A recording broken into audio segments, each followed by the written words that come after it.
So hi, nice to see you. Good morning. Good morning. I'm happy to see you again. So yesterday, let's just jump right in, right? Yesterday, Geraldo gave us a very good introduction about the whole process and about what we were doing, the competencies, the behaviors, and all of that. And we even began talking about listening with positive intent, which I hope you are doing right now, as you hear me. So anyway, we're going to continue with that, and we're going to talk about taking responsibility. And the cool thing about this definition, we're going to read it in a moment, so don't read it yet. There you go. So the cool thing about this definition is that you gave it to us.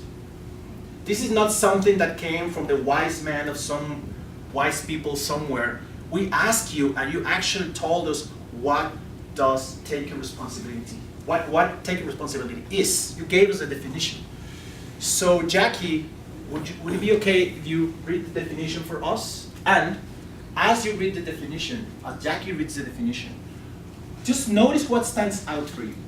What part of the definition is like, I'm curious about it, or I'm doing that already, or what the hell's that? Okay, so Jackie. I'm going to read it here. Sure.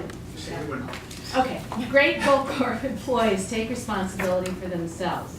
They show up fit for work, they manage their emotions. Yeah, keep going. Have a positive impact on the people around them. Listen and act on the feedback that they receive. There you go. Thank you. So you see, you know what we're talking about. And what's even, so this is cool enough, but even better is that you not only told us how does what taking responsibility is, you actually told us how it looks like.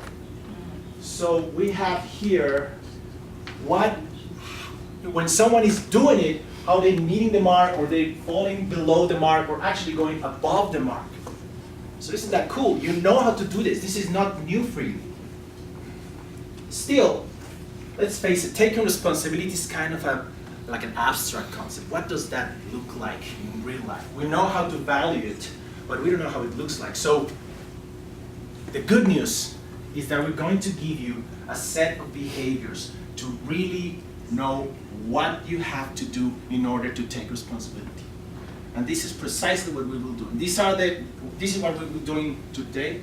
The laser is kind of ding, ding, ding, ding. There you go. So choose to be responsible, take ownership, recommit, manage your emotions, and all of feedback, and receive and give feedback. And we're going to be exploring each one of those. So, but let's begin with the first one. Choose to be responsible. There's something about responsibility that I would believe that everybody agrees is a good thing. But some people believe that it's like a personality thing, that you were born with it, or you learn it at home, you have it or you don't. The good thing is that what we're here to tell you is that you can choose to be responsible. A very wise man once said that we are hardwired for drama, which is not always the case, but it's usually the case. And let me give you what I think is a fun story about it. I have a 3-year-old daughter. And one day she was playing. Just to see what she would do, I just looked at her and said, Debbie, and gave her this look, right? It was kind of a not specific look. And without missing a beat, she looks at me and says, was not my fault! So that's how we are kind of hardwired for, say, hey, like Bart Simpson used to say, remember these 3 phrases of Bart Simpson? I didn't do it, nobody saw me do it, you can't prove anything. I'm sure that nobody in this room is that way, but I'm wondering, I do believe that, but I'm wondering whether you have ever met someone that has that Bart Simpson attitude. Hey, not my fault, not my job, let's find someone else to do it. If it goes wrong, hey, well, wasn't me, it was accounting. Wasn't me, it was whatever. You can't prove anything. So, choosing responsibility is actually a behavior. It's actually something that you do. You step up, as the program is called. It's not a coincidence that the program is called that way. You step up to choose to be responsible. So allow me to introduce you to the responsibility triangle. And actually that's a misnomer because there are 2 triangles. There's a responsibility triangle. Let me see if the laser wants to work from here. Well, it's not really working. I'll give up the laser. So you have two triangles. You have a responsibility triangle and you have a drama triangle. You can see that there are qualities in each one of the corners of the triangle. Advocacy, ownership, directness. And in the drama triangle, you'll have the shadow qualities of these. Adversary, being devious, or withdrawn. And in the middle, the most important times, and I'll be repeating this over and over, you have the word choose. Because being responsible is a choice. It's something that you decide to do, and you have the power either to do or don't. But let's explore each one of these qualities one by one. For the first one, being withdrawn or taking ownership. Let me have a show of hands. How many of you, at least once in your life, woke up in the morning and said, I don't want to go to work? Of course. Yes, of course, I heard that. So that's something that we have. We don't want to do things. It reminds me of this story. You hear a knock at the door, like the dad knocks at the door. Jimmy, wake up, time to go to school. You hear the voice on the other side. Dad, I don't want to go to school. How come? Well, I'm going to give you 3 reasons why I don't want to go to school. First, school is dull. Second, all the kids tease me. And third, I hate school. I don't want to go to school. Well, the dad replies, I'm going to give you 3 reasons why you should go to school. First, it is your obligation. Second, you are 45 years old. And third, you're the principal of the school. So take your responsibility.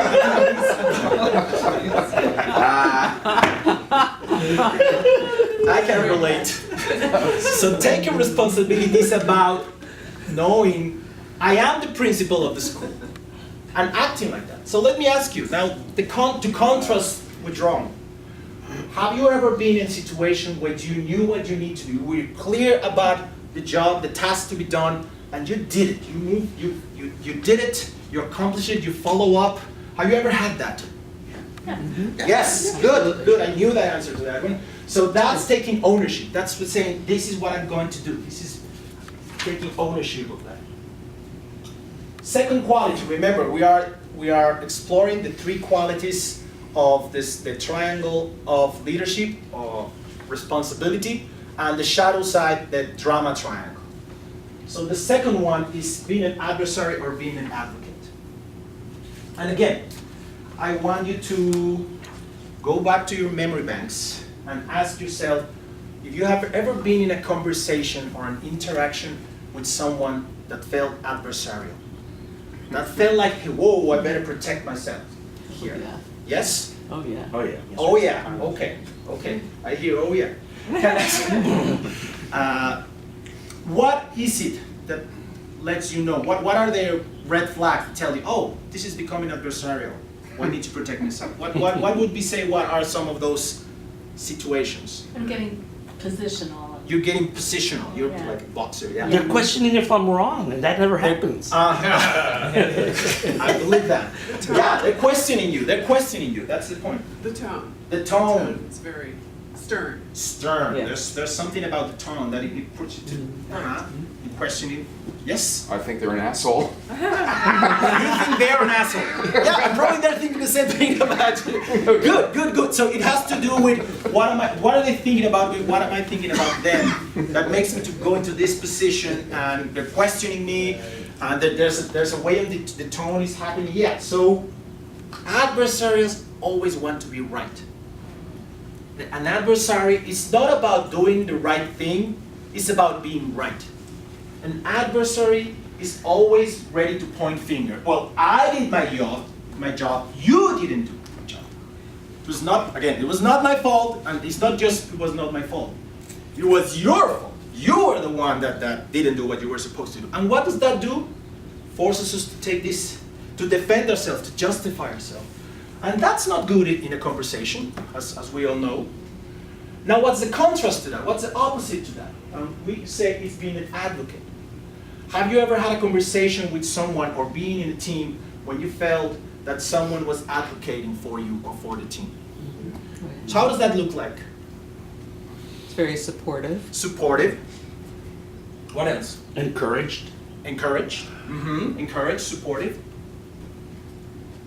Say What was that? part of the team, integrated. Integrate. You feel like part of the team. Yeah, it's like this. I love this expression in English. I have your back. There's safety in it, and you feel like I can actually do what I'm supposed to be doing. I can step into the job at hand instead of having to watch my back because somebody else has my back. So that's an advocate. And again, being an advocate is good for the group, is good for the team, is good for Gold Corp, and it's a choice that you can make to step into that leadership and responsibility triangle. But there's one more to come. Devious or direct. A devious person.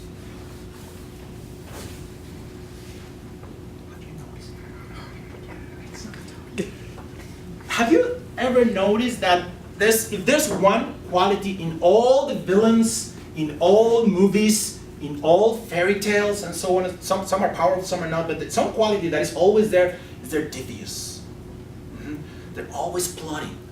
They're always planning. There's always something else.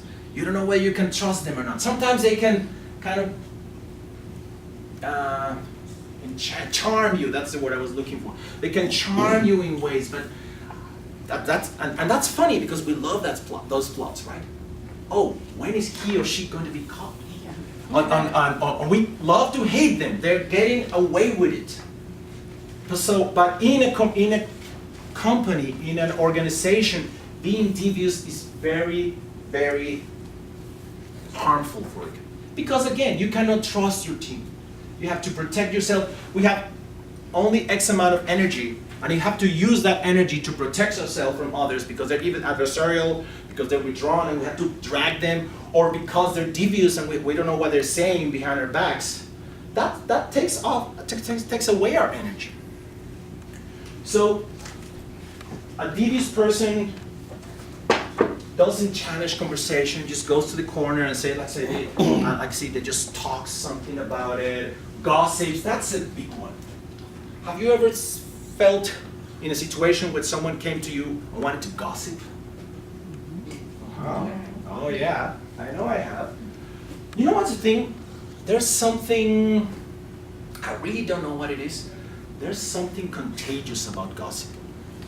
There's something, somebody comes and say, oh, did you notice that Charlie over there is not paying attention? Or da, da, da, da, da, da. I say, yeah, I know, he should be modeling that. There's something contagious. Charlie, all my love to you. I know you're doing valuable work. It's safer to use Charlie than to use the one. I know he can take it. So, but you see, there's something contagious. I don't know whether it's because we want to feel like we belong, we want to feel like we're team players. There's something like, yeah, I know. So, gossip.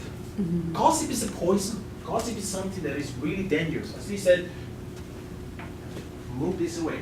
The gossiper is even more harmful than the gossip. And just remember, it takes two to gossip.